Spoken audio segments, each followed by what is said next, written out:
early in the morning, but I want you all to imagine that you are at a party. There's games, music, food, and drinks, both the good kind and the really good kind. You're all having an amazing time, but all of a sudden, someone who had way too many really good drinks starts painting their chest, and fortunately, they kind of collapse. Now, you're all panicking. It's like, oh no, what do we do? Well, because of that, a 911 call was made, but by the time you arrived, the person unfortunately was gone. So we're all wondering, oh, if there was something that could help the person save life. But there is. And the answer to that thought would be cardiopulmonary resuscitation, also known as CPR. That's my agenda for today. I'll be discussing the importance of CPR, the preliminary steps of CPR, and lastly, how to perform CPR. In high school, I took physiology, and my teacher, the one in the middle here, he taught us how to perform CPR and first aid procedures. Fast forward to last year, I got my first job as a recreation leader in the police and got CPR certified by the police. So now, you're wondering, you keep saying cardiopulmonary, whatever the heck this is. Well, we're not medical professionals, but will lead us to our first point. What is CPR? Well, according to the American Heart Association, more than 436,000 people die from cardiac arrest each year. And what is cardiac arrest deaths? Well, from that's when the heart fibrillates or shakes like this. It shakes so much that the organs stop all throughout the body. And then, because it stops, how does the body go back to life? Well, because of that, we have cardiopulmonary resuscitation, as you know, CPR. And it's like a little wake-up call to bring up for the body to be like, hey, you need to wake up. You got some work to do. Now, to break it out a little further, what these words mean: cardio meaning the heart, pulmonary meaning the lungs, and resuscitation going back to life. And now we know a little bit more about what cardio or these words mean. We can understand what the preliminary steps needed to perform CPR.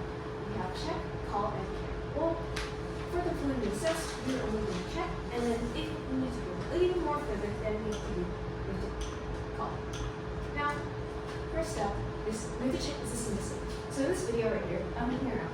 Is the system safe? Is there anyone coming into my direction that may hurt the individual or myself, or is there any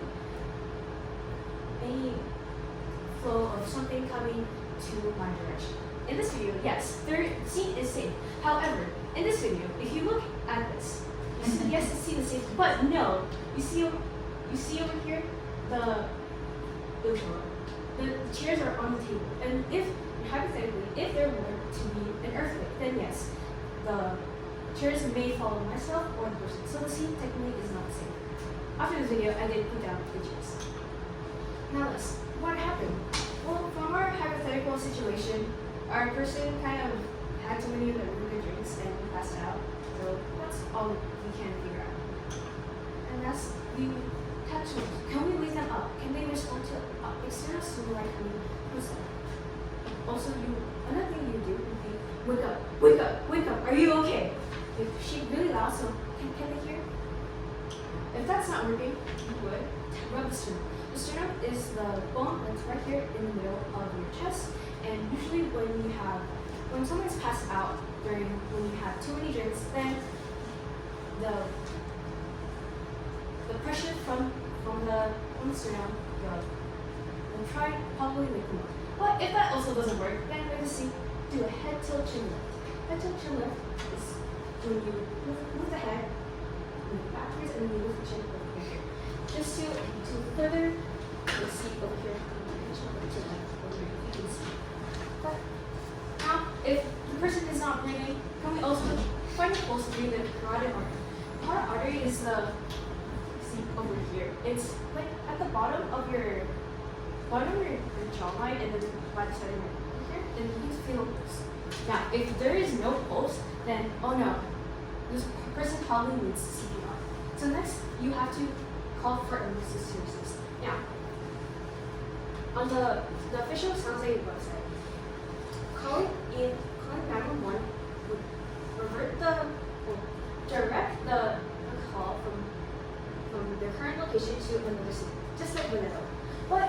to be, but also it would also go back to the original question. So it takes a little bit of time to go from this to this.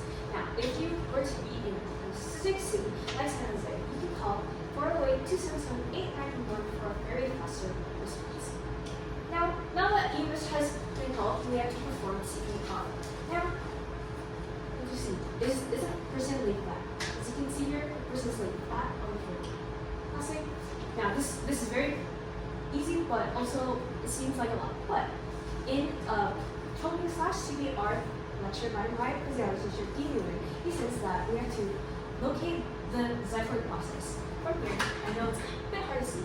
The xiphoid process is right here, and then you go at the bottom of the page, and then you try to meet in the middle. The xiphoid process is also a very sharp bone, and if you puncture the bone or put pressure on the bone, then it may puncture the liver, and that causes internal bleeding, and that is very not good for your health.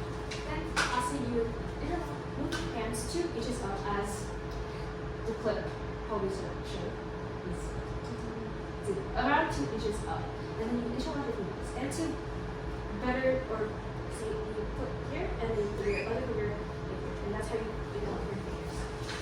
And then lastly, you press at a depth of about 2 inches and consistently at 100 to 120 beats per minute. Think of it as the Bee Gees staying alive. I'm pretty sure everyone or most people have done it. So,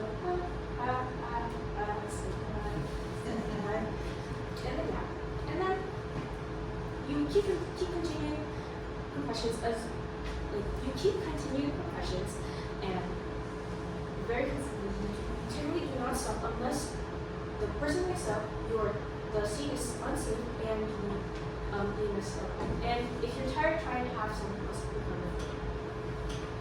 Now to reiterate, what did we learn today? Of course, since if you have to get a little wake-up call for the person when they are conscious, preliminary steps, we have to check, care, but that's all of CPR, but we are using check and call. And then lastly, how to perform CPR, how to do the chest positions. And now from this, you're going to think, wow, how can I safely or more professionally do CPR without getting sued or something like that? But you can get your CPR certification by being Red Cross. And from that, since you know how to do CPR, you can now sing along just like the Bee Gees, how to sing.